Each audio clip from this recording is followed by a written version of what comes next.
Looking ahead in the future, is it possible to see you both working together again? Anything is possible. I'm down for it. I'll do whatever. I'm thinking about it now and talking to Barry again. I will actually see if we can do something about that.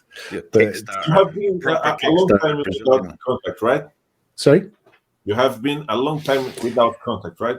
Yeah, I mean, I think we kind of like might have talked or typed to each other a few times over the years in various situations, but yeah, not really face to face. So this is really nice to reminisce with people. Yeah.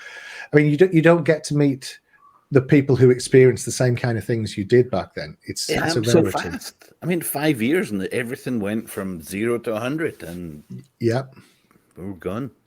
Yeah, it was a proper flash and gone, and then the industry moved on. And thankfully, we've both managed to keep the jobs in and around the industry. Yeah, that's the hardest thing. 30 odd years. So many people, so many talented people just give up and go, it's like, screw games, I'm going to go do something easier. Yeah, yeah. I mean, and some people fell badly. But some of us are resilient enough to keep going. We probably should have learned our lesson and given up long ago, but we're just too stubborn to give up. Exactly. So yeah, I hope you could work for a long time after and after. I hope we can see lots of projects that you will work in. You still get producers at all. The trouble is these days, I mean, we used to play every single game that was released, and you can't do that now. There's just too many. No. I don't know about you guys, but I get free keys for all the publishers. So I have my Steam library with, I must have 2,500 games in it. Jesus. And I've maybe played 12 or 13 of them. It's just because, I mean, we don't have time. We are playing games while we're developing. You have to do it. So you end up playing the same game that is broken again and again and again while it's broken. And then finally, you might get to play it 1 or 2 times after it's released, but then you're on to the next game and you're playing that. So it's rare to have the opportunity to play a game that isn't broken for any length of time. It's a busy work schedule. In Brazil, we used to say, when you are young, you have time, but you don't have money. But when you grow up and start working, you have the money, but you don't have time to play. Well, we have a similar situation here. You know, when you're young, you want to play and you don't have any money, and when you're old, you still don't have any money. Okay.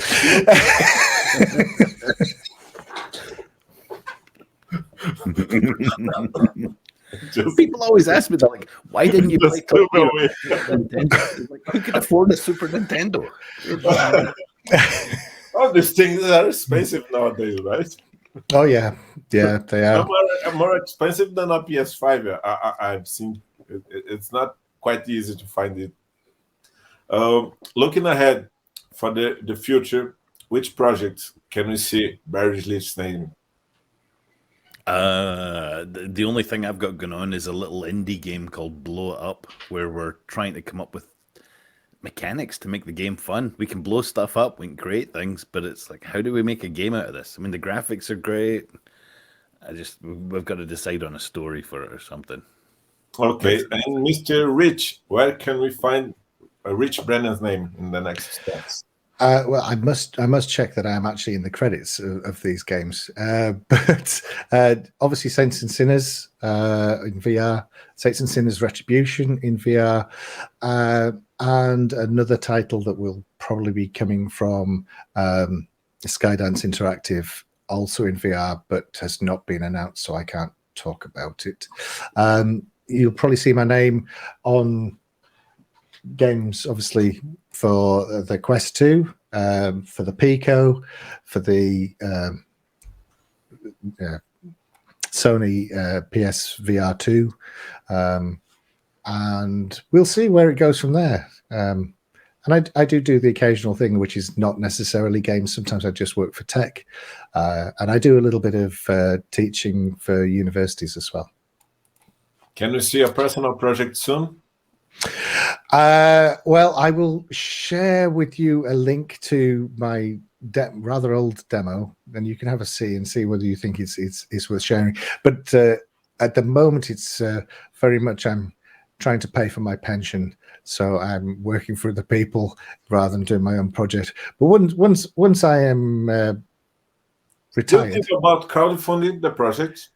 Sorry. Do you think about crowdfunding the project?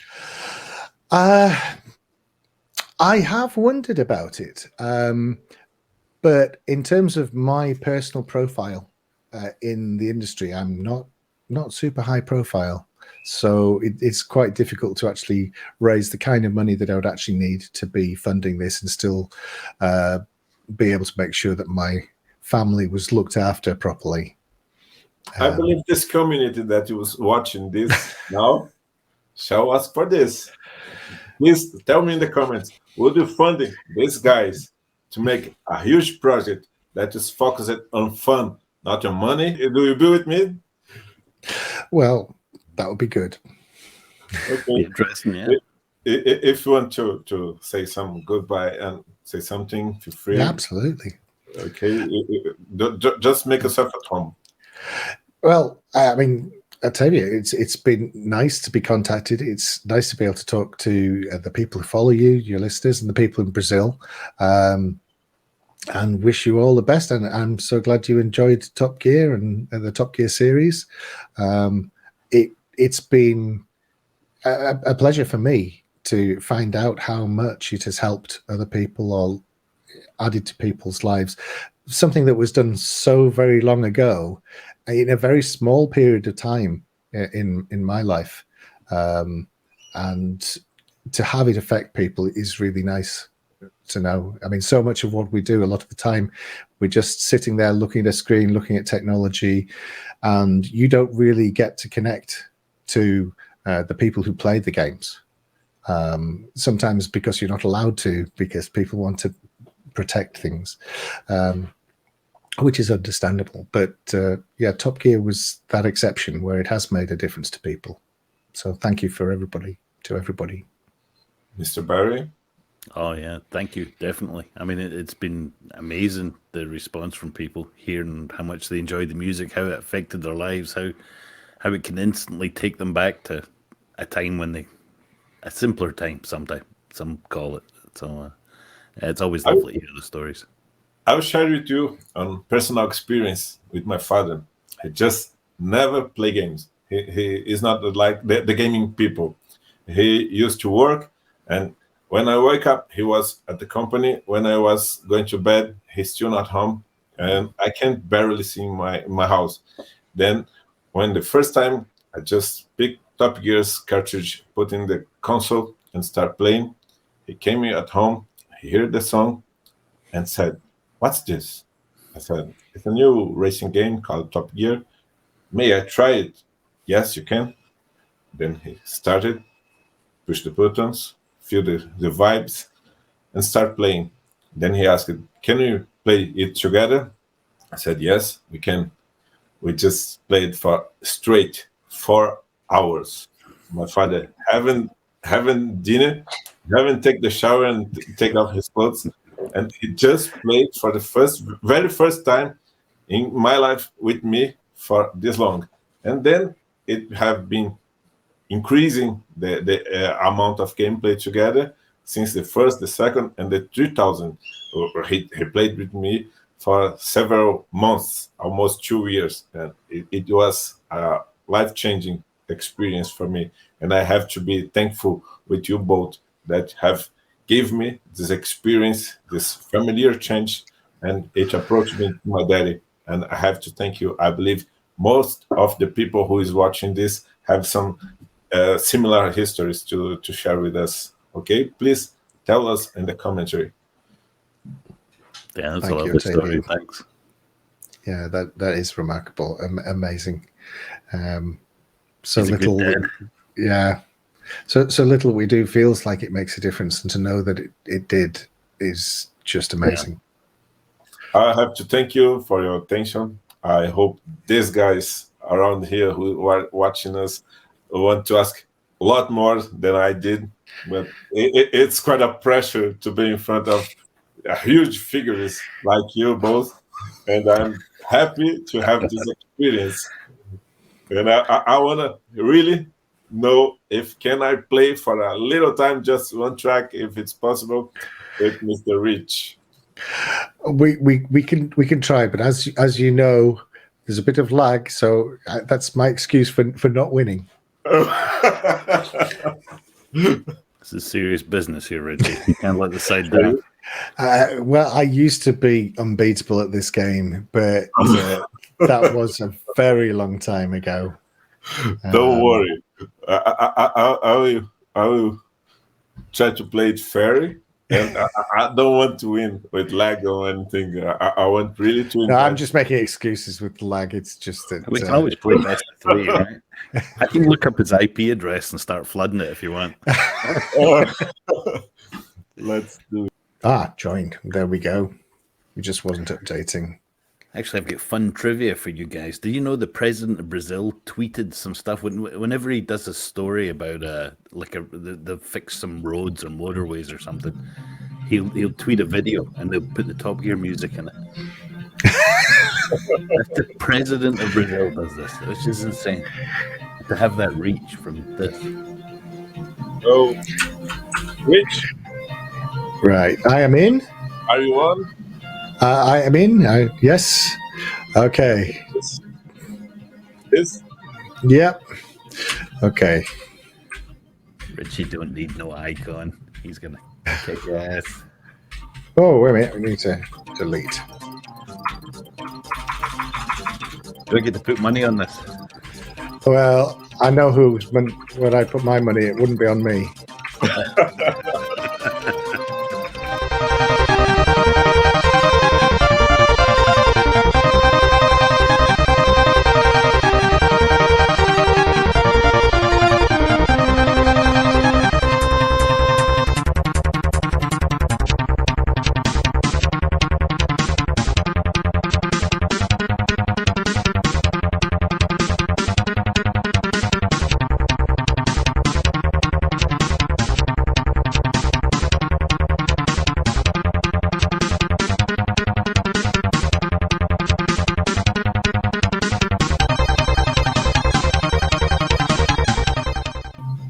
Okay. Can I start? Yep. Start your engines.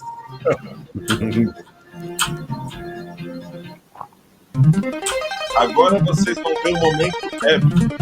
Estou jogando com o produtor Ritchie Brannan. Olha que bom.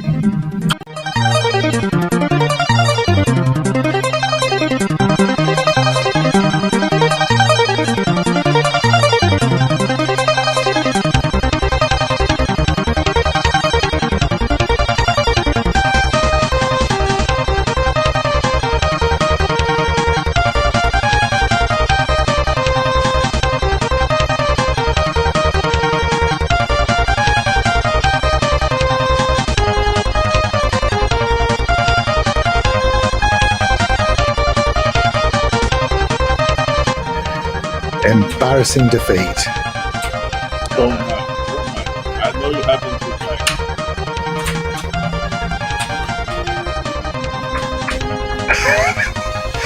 Well, there you go. This is such an honor.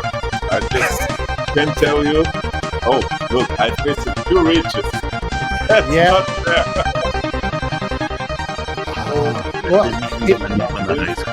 No, that is not fair, is it? Oh, but it is weird to see so many names from so long ago. I believe you met everyone there, right? Oh yes, I know everybody on that high score table. And one more question. I lived with some of them at the time. Is there something between this picture and the password Moonbath? Almost certainly, yes. I mean, passwords were just literally whatever we saw lying around the office. Anything we we spotted, people just asked, well, what would you think? We'll have that word, we'll have that word, we'll have loads of words. And then there was a second pass where we took out all the swear words and went back to something a little bit more acceptable, including things like moonbath, which were innocuous. Nobody knew what they meant at the time, only we did. But there were so many bits and pieces that just got changed because of people not thinking they were necessarily appropriate. So all the little speech bubbles that came out of the cars, they started off very rude. And then they became less rude, but people thought you could infer that they were rude. So they got changed again until they became absolutely nothing. A lot of that was just Nintendo saying, no, you can't say that, even though it was just a set of random letters at that point. Well, Nintendo had a big list of things you could and couldn't do on the Super Nintendo. It was very, and that was a first at the time. You're like, wait, you can't put stuff in video games?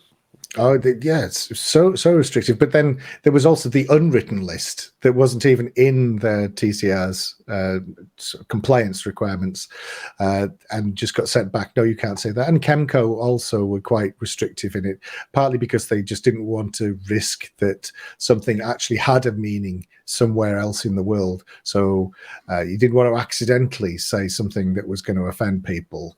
And the safest thing to do was just cut everything down and cut it down to the most anodyne kind of little statements that you can stick in the speech bubbles. Nintendo is still very famous by the parental control, right?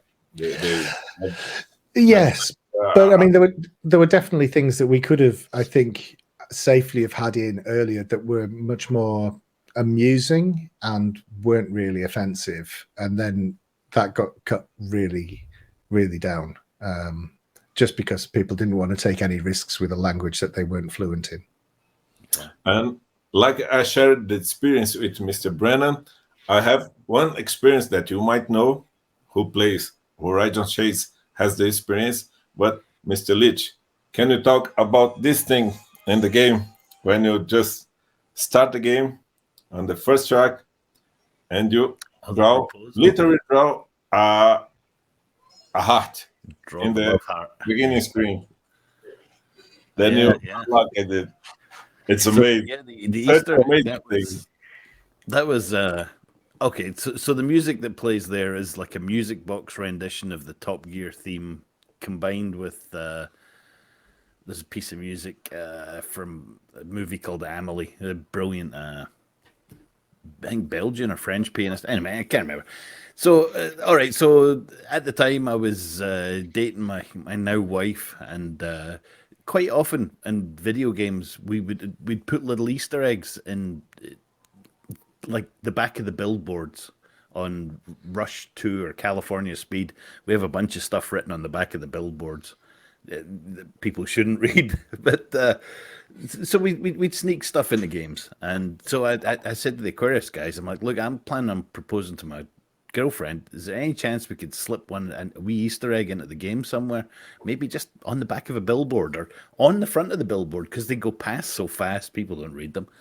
It's like, we'll just slip something in. He's like, oh, we can do better than that. He's like, I'll come up with something. And so he came up with that, drawing the love heart on the screen and then going through a story and stuff. And I had timed the music so that I had this big story written out where you could if you want to see the link, I will put in the description. Because I've got the video. We actually sent a film crew. They sent a film crew to see her seeing it for the first time, unlocking it, which was really cool. Got to see her get proposed to. She was in Scotland and I was here in the States, so it was. I want you to draw a love heart on the screen. So when it starts, draw a love heart. Yeah. Yes, darling. I love her.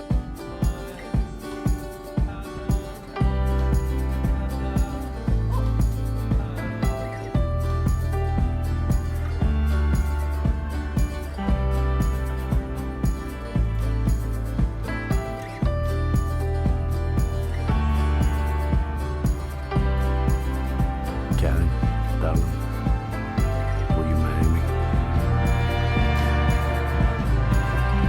Yes, I'll marry you.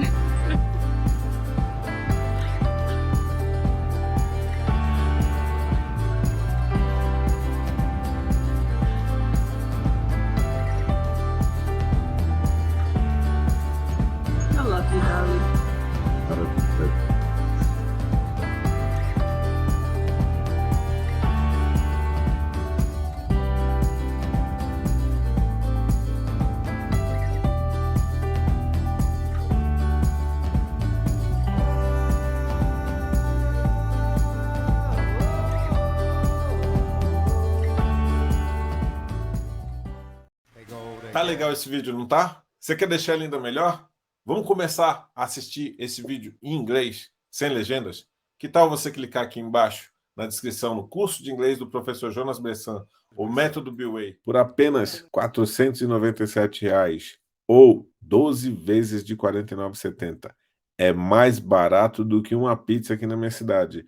Você tem acesso a um curso completo, com um professor com mais de 10 anos de experiência, são mais de 150 videoaulas e você vai dominar o idioma tranquilamente. Meu querido amigo Jonas, lá no Instagram, você segue ele lá, procura Jonas Bressan, ele vai ensinar você algumas dicas, ele vai trazer informações e muito conteúdo gratuito de inglês para vocês. E mais, esse curso oferece certificado de conclusão. Ele vem contando as horas cursadas, você pode usar ele para poder fazer o seu currículo. É um curso completo, não é qualquer curso de internet. É um dos top 10 cursos mais vendidos do Brasil hoje. Gostou da entrevista? O que você acha que eu devia ter perguntado? Conta aqui para mim nos comentários. E não deixe de se inscrever, não deixe de compartilhar com seus amigos e fazer esse vídeo rodar o mundo. Porque não é sempre que a gente tem um papo com essas duas lendas. Olha que maravilha. Eu estou extasiado de poder compartilhar com vocês essa experiência. Olha que massa. Eu joguei com o produtor e com o compositor assistindo. Foi fantástico. Eu só posso dizer para vocês que esse tipo de experiência que faz o canal crescer é para vocês. É com o intuito de fazer vocês terem um entretenimento de qualidade e não deixem de acompanhar nosso trabalho. Tá joia? Um abraço para vocês e até o próximo vídeo.